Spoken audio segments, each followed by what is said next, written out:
Masechet Avot, Shavuot Tov, voltamos agora na nossa aula. Estamos começando hoje, com a ajuda de Hashem, uma nova série sobre Pirkei Avot. Depois de termos visto muitos temas sobre orientação, eu pensei em falar um pouquinho sobre Giul, mas depois das festas a gente vai falar sobre isso. Orientação básica sobre como se relacionar com a vida em geral. Shlomo Meller frequentemente enfrentou em sua alma a orientação que ele deu. Então, na verdade, ele escreveu um livro Kohelet e vimos o fundamento também como base do livro de Pirkei Avot. Já é o próprio edifício. Começamos a construir. Pera lá, só um minutinho.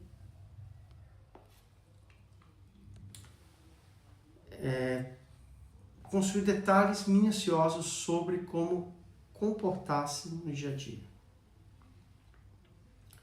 O Tratado de Avot é um dos 63 tratados que temos nas 6 Mishnah. Como é sabido, quando Rabi Yehudá Anassi viu que o povo de Israel começava a se dispensar e que a Torá oral corria risco de não ser transmitida de forma correta, recebemos de um homem até Moshe Rabbeinu, recebemos a continuidade. E ele foi o primeiro, Rabi Yehudá Anassi foi o primeiro a colocar a Torá oral em escrito. Ele organizou em 6 tratados principais, conhecido como Ziman, Nakat, Zeraim, Moed, Nashim, Nezikim, Kodashim e Taharot. Zerahim inclui tudo que se refere ao mundo vegetal, como Olá, Terumá, Massorot. Moed contém todas as leis relacionadas às festas judaicas. Shabat, Rosh Hashanah, Pesach, as alahot ligadas ao tempo sagrado. A terceira ordem, Nashim, todas as leis relacionadas ao vínculo entre o marido e sua esposa, como Kiddushin, Getim, Ketubot, e também o tratado de Nidá, das leis da pureza familiar que a mulher precisa ter. Depois vem um outro tratado, que se chama Nezikim, Kodashim e Taharot. Nezikim trata-se de valores financeiros, monetários, entre o homem e seu próximo, danos, vizinhos, o que é permitido, o que é proibido, alguém que prejudica a propriedade do outro, leis de percas, achados, sociedade, e assim por diante. Kodashim trata-se de leis relacionadas ao sacrifício no Beit HaMikdash, no templo, quando ele existia. Taharot trata-se de lei de pureza e impureza ritual, que hoje quase não pratica, pois pertence especialmente ao tempo, do templo sagrado que existia. Hoje a gente não tem. Assim, hoje, 4 tratados mais presentes quanto os Kedushim, Taharot, pertencem mais diretamente à época do templo. Onde está uma Masechet Avot dentro das 6 ordens da Mishnah? Essa é a pergunta. Ela está no Seder Nezakim, no final dessa ordem. Por quê? Porque todos os tratados do Shas, da Gemara, trata-se do lado alárrico e das leis práticas. Mas já o Pirkei Avot, o código da ética moral, do comportamento humano, como a pessoa deve ser, como ela se deve conduzir, é porque colocaram nesse Masechet Avot, dentro das 6 obras da Mishnah. Aqui não há alahot como se Shabbat, Tefilim. Por que nos ensina a moralidade da pessoa? Também faz parte da Torá.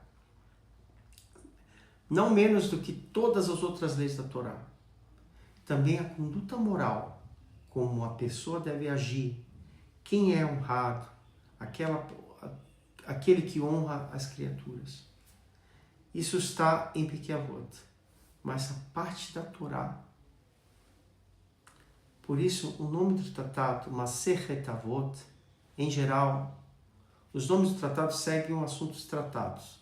Masechet é tratado em hebraico. Então a gente vai ter o tratado de Shabbat, que fala das leis de Shabbat. Masechet Pesukim, que vai falar das leis de Pesach, que a gente vai viver agora. Masechet Gitin, as leis de divórcio. Então, por que esse se chama Avot? Há 2 explicações. A primeira é que assim como recebemos dos nossos pais e antepassados do passado, até Moshe Rabbeinu, toda a Torá assim também recebeu deles a orientação de comportamento entre o homem e o seu próximo. Novamente, quem é honrado é aquele que honra as criaturas, e quem é forte é aquele que domina as suas inclinações. E também isso recebemos dos nossos pais, das gerações e gerações até Moshe Rabbeinu. Ou seja, devemos levar essas coisas a sério. Quando uma pessoa sabe que recebeu algo do seu pai, ele trata isso de uma outra maneira. Se alguém na rua lhe te dá um conselho, faça isso, não faça aquilo, talvez ele esteja falando por interesse pessoal. Quem quer dizer que é um bom para mim? Quem é que vai falar que é bom para mim? Talvez ele tenha segundas intenções. Mas quando um pai diz ao seu filho, faça assim, e assim mesmo seu filho não entende totalmente, mas ele sabe que o pai quer o bem dele, e que ele ama ele, e que quer o seu bem. Por isso o tratado se chama Avot, pais, para dar ao ser humano um incentivo a levar as coisas mais sério. Saber que uma frase que aparentemente pese sobre você, por exemplo, em Pirkei Avot, vemos mais adiante, seja leve diante do superior e agradável com os jovens. É uma orientação profunda. Seja leve diante do superior significa se você tem um chefe no trabalho, seja flexível com ele. Não entre em atritos. Há jovens muito talentosos que entram no emprego e um mês depois são demitidos e não entendem por quê. Pensam que há algum problema nele, uma maldição ou alguma coisa. Mas quando a gente conversa com eles sobre a sua conduta, percebe que todo o seu lugar onde entram estão convencidos que são mais inteligentes do que o gerente. E logo começam a ditar regras, a discutir. Você está errado demais. E ele pode ser até mais inteligente. Mas ele pode ser até inteligente mesmo. Mas a Mishnah diz, seja leve diante do seu superior. Ele é seu chefe. Você é funcionário. Entenda que ele é gestor. E se você acha diferente, sugere que se ele aceitar ou não, seria ótimo. Mas se ele não aceitar, faça que ele manda. Ele é responsável. Mesmo que você ache que a empresa vai sair perdendo. Expressar sua opinião, mas não entre em choque com o seu chefe. Seja agradável com os jovens. É uma orientação mais para os mais velhos. Às vezes, os mais velhos vê os jovens fazendo tolices e isso tira do sério. Reage com raiva. Criam conflitos, pais e filhos entram em curto-circuito. A Mishnah diz, seja agradável com os jovens. Você já tem cabelos brancos e o cabelo deles ainda são pretos. Eles ainda não têm a experiência da vida que você tem. Entendam? Aproxime-se dele. Essas orientações nem sempre são fáceis de aplicar. As pessoas fervem por dentro, mas se ela disser, esse é um conselho que meu pai me deu, então, se meu pai deu esse conselho, certamente é para o meu bem. Mesmo que o meu próprio pai não seja alguém erudita, ou o suficiente para dar exatamente um conselho do Pirkei Avot. Ainda assim, você sabe que esse tratado é um tratado dos pais. Transmitido de geração em geração, vale a pena levar a sério. Essa é uma explicação da palavra Avot. Eu espero que vocês tenham entendido. Mas a outra explicação, segundo esta, a palavra Avot não se refere a transmissões, e sim o próprio conteúdo. Por exemplo, em Shabbat temos o Avot HaMelachá, o pai, uma categoria, os pais do trabalho. Categoria principal principais suas Toledot deriva que semeia, um exemplo, as Melachot. Quem semeia no Shabbat tem os 39 Melachot que é proibida. Categorias principais, que são regras. Quem rega e planta no Shabbat pratica uma derivação da semeadura, porque rega também faz crescer. A semeadura é o pai e a derivação é o filho, ou seja, assim também aqui. Masechet Avot é um tratado principal, fundamental. Cada coisa que você aprende aqui é um pai, uma raiz. Se você absorve, ela gera muitos filhos, muitas aplicações na vida. Você colherá frutos incontáveis e situações ao longo da vida. Você pega o conselho, pega a orientação e verá que isso lhe fará bem. Por isso, o Masechet Avot foi colocado principalmente em Nezikim, para ensinar que assim como do ponto de vista alárrico é proibido prejudicar o próximo, roubar seu dinheiro, danificar o seu carro, quebrar a janela da casa, também há um aspecto moral em relação entre o homem e o próximo. Quem é honrado? Aquele que honra as criaturas, e também é uma lei entre o homem e o próximo. Faz parte da Torá. Existe um cabalista chamado Ramchal. Ele escreveu um livro, Mesilat Yesharim. Escreveu sobre o versículo em que Hashem diz ao povo de Israel, ele pede de nós, entre outras coisas, que está escrito, anda em todos os seus caminhos. O que significa andar em todos os seus caminhos? Os caminhos de Hashem. Os nossos sábios explicam, aprendam com os modos de condutas dos santos. Bendito seja.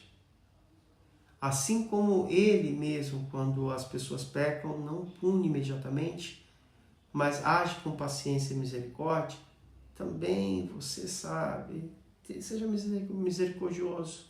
Assim como ele faz abundância, também você faça abundância.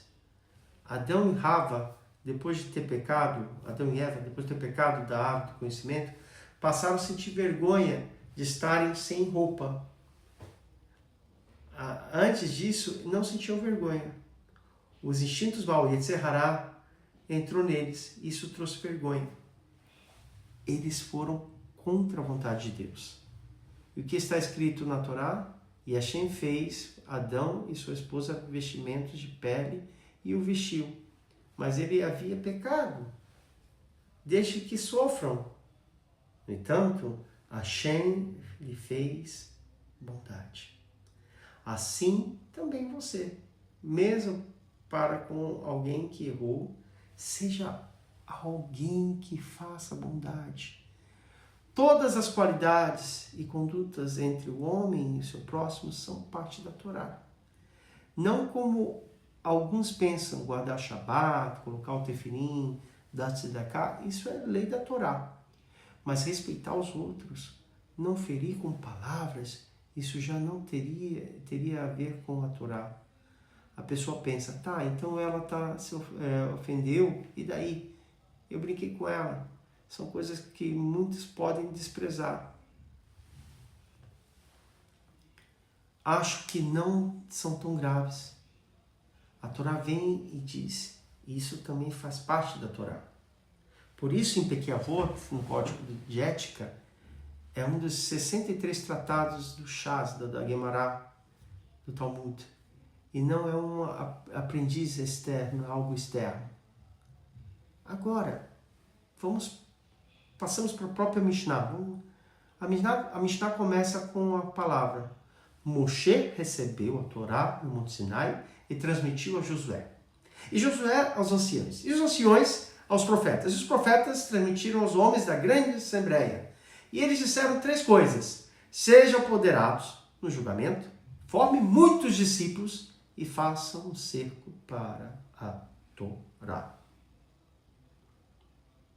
A abertura do Pirkei Avot é muito interessante. Porque, diferente de todos os outros tratados, em geral, cada tratado começa diretamente com a lei.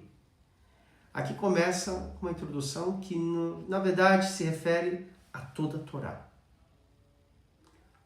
Por que esse tratado começa com Moshe recebeu a Torá no Monte Sinai? Porque, como vimos, a mensagem é, assim como Moshe recebeu no Monte Sinai as leis de Shabat, saibam que ele também recebeu no Monte Sinai os modos corretos de condutas entre o homem e o seu próximo.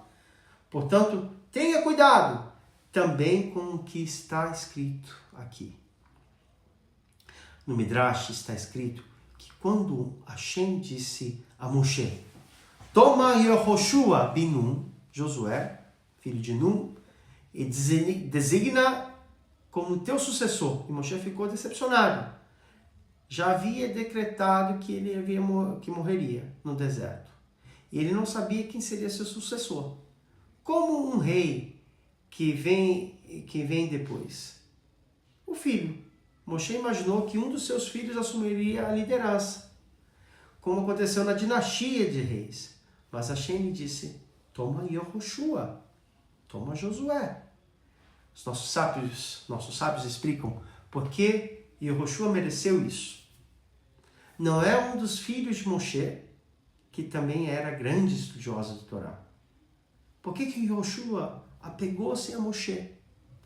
Ele não era família, mas estava sempre junto dele, querendo aprender a Torá, como um bezerro que deseja mamar da sua mãe. Assim era Yehoshua, queria absorver constantemente.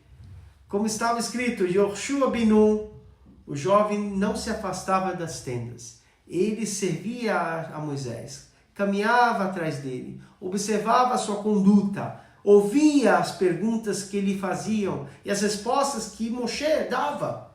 Ele era copy-paste, copiava tudo para si. Tinha uma sede imensa pela Torá. E os sábios ensinam, maior é o serviço ao sábio do que o próprio estudo. Quando uma pessoa vê a conduta de um Talmid Chacham, de um grande sábio, não apenas lê em seus livros, mas convive com ele, pergunta, ouve as respostas, vê como ele reage, isso é um aprendizado elevadíssimo. Essa é uma das grandes vantagens de estudar em uma yeshiva, e não apenas sozinho em casa. Por isso, Hashem disse a Moshe, toma Josué, Yehoshua, homem em que há espírito, e apoia a sua mão sobre ele. Ele será teu sucessor. Isso também aplica outro midrash. Quando Yehoshua foi coroado no lugar, foi ordenado como o sucessor de Moshe, os anciãos da geração disseram, o rosto de Moshe era como o sol, e o rosto de Yehoshua era como a lua. Ai daquela vergonha, ai dessa humilhação. O que significa essa vergonha? Moshe Claro, recebeu a Torá diretamente de Hashem. Ele era como o sol, iluminava para si mesmo. E o Yoshua não estava nesse nível. Ele era como a lua. A explicação profunda e maravilhosa. Quando Moshe recebeu a Torá no Monte Sinai, havia muito que invejavam. Também queriam ser grandes sábios, queriam conhecer o que Moshe conhecia, mas logo desanimavam. Quem sou eu? Eu sou nada. Veja, Moshe Rabbeinu, Deus fala com ele. Comigo, nada. Não tenho chance de crescer. Ou seja, desistiam até mesmo antes de tentar. Quando viram que Josué e Yoshua investiu e se dedicou-se, tornou-se sucessor de Moshe, disseram a si mesmo, que está errado. Que erro cometemos. A verdade é que Yoshua não é como Moshe. Moshe é como o sol e Yoshua é como a lua. Quem que não tem luz própria, mas recebe a luz do sol que se reflete. Ainda assim, ele conseguiu receber a luz desse grande homem que transmitia gerações seguintes. Então, lamentaram porque não investiu também. Isso nos ensina até hoje. Há pessoas que se desesperam de antemão. Eu não cresci numa casa de Torá. O que vai ser de mim? Meu pai não era um grande sábio. Como vou avançar? Isso não é verdade. Os sábios disseram, cuidado com os filhos dos pobres, pois deles sairão a Torá. Pobre pode significar pobre financeiramente ou pobre espiritualmente. Desses lares pode surgir grandes líderes da geração. Maran Rav Ovadia Yosef Zichron Livraha, que revolucionou o mundo da Torá na nossa geração, quem era o pai dele? Quem era o pai dele? Ele trabalhava numa mercearia, ele era dono de uma mercearia em Jerusalém, em um bairro aqui em Israel. Mostrava onde ficava a mercearia do pai, o pai dele trabalhava lá, o pai do Rav Ovadia Yosef. O pai nem imaginava que seu filho se tornaria um grande Talmid Chacham, um grande sábio. Quando o Rav Ovadia foi estudar na Yeshiva, depois de pouco tempo o pai disse, você não vai mais, preciso de você na mercearia, você é o primogênito, precisa de me ajudar. O menino obedeceu o pai. Para sorte nossa, o Rosh Yeshiva do Parot Yosef, que é uma das grandes yeshivot, o Rav Hazia, percebeu que o aluno não via há alguns dias. Pensou que estava doente. Depois de uma semana, 2 semanas, foi à mercearia do pai e perguntou, onde está o Ovadia? E o pai respondeu, saiu por uma entrega. O rabino perguntou, então, está tudo bem com ele? O pai disse, sim, mas eu preciso dele para aqui na loja.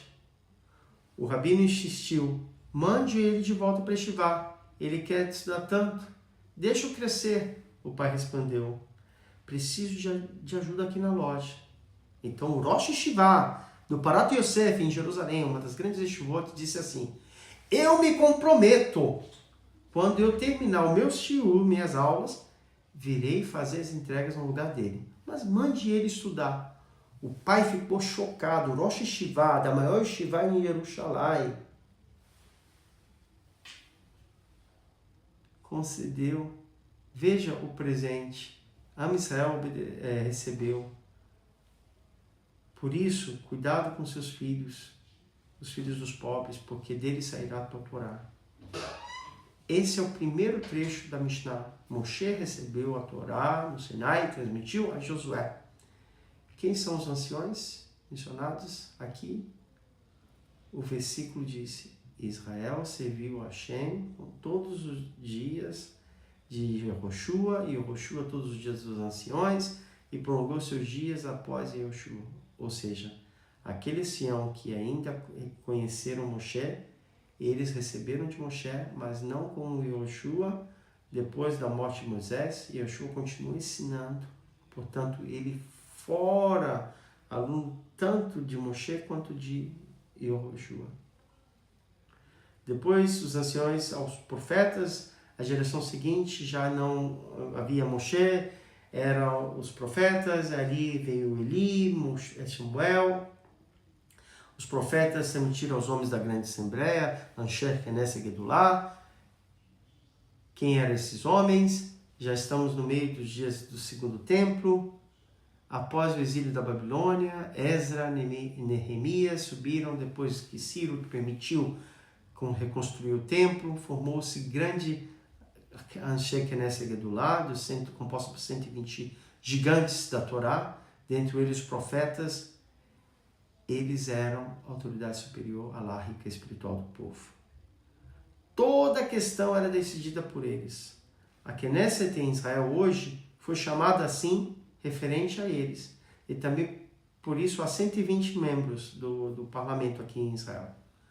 Embora a diferença entre a grande assembleia original e o parlamento moderno seja óbvia para todos. Até aqui vai a cadeia da transmissão da Torá, chegando aos períodos da redenção, da formulação da Mishnah. Por isso a Mishnah para si, hoje sabemos a continuação da cadeia. Tanaim, Amoraim, Savorim, Geonim, Rishonim, Haronim, até os sábios da nossa geração. Essas expressões são expressões de gerações. Depois da Mishnah eles disseram 3 coisas. Quem? Os homens da grande assembleia. Só 3 coisas disseram. Disseram muitas, mas essas 3 são as principais fundamentais que quiseram eternizar para gerações. E eu vou falar para vocês. Sejam ponderados no julgamento. Forme muitos discípulos. Façam cerco da Torá. São essas 3. O primeiro princípio se refere ao sistema judicial. Seja ponderado nos julgamentos. Mas isso não vale apenas para o juiz, vale para todos nós na nossa vida privada. Quão importante é ser ponderado antes de emitir um veredito? No tribunal, o que significa isso? Às vezes o juiz escuta a acusação, vê as lágrimas do reclamante, como ele parece sofrido. Imediatamente, no coração, já decidiu, ele está certo. Então, se volta a outro com desenho, o que você tem de responder, e ele decidiu, antes de ouvir o segundo. A Mishnah diz, não, seja ponderado. Talvez a primeira seja um ótimo ator. Talvez ao ouvir o outro lado você descubra que a verdade é totalmente diferente. E ao mesmo depois de ouvir a segunda, volte a verificar a primeira. Não se apresse em decidir, seja ponderado. Segundo a Alahá, o juiz não deve ouvir alegações e passar direto ao veredito. Ele deve repetir. Então você alega tal e tal coisa, porque nem toda pessoa sabe se expressar bem. Um pode vir com um advogado eloquente, o outro sem dinheiro, sem falar sozinho e não sabe formular. O juiz pode achar que entendeu, mas na verdade não entendeu nada. Por isso, segundo a Alahá, o juiz precisa repetir alegações para ter certeza que entendeu corretamente. Há outra lei muito refinada na justiça judaica. Por exemplo, se um dos lados chega com roupas luxuosas e outro com roupas desprezíveis, simples, o julgamento não deve começar. O juiz diz ao rico, se você se veste com essas roupas e ele se veste assim, troca as roupas e se vistam idênticos. Por quê? Porque naturalmente o coração humano tende a se impressionar com o que é aparente mais digno. Riqueza, refinamento. Para que a justiça seja justa, é preciso neutralizar isso. Todos têm que se vestir juntamente. Quanto falta hoje essa sensibilidade no nosso judiciário? mas a instrução seja: ponderados, o julgamento não vale para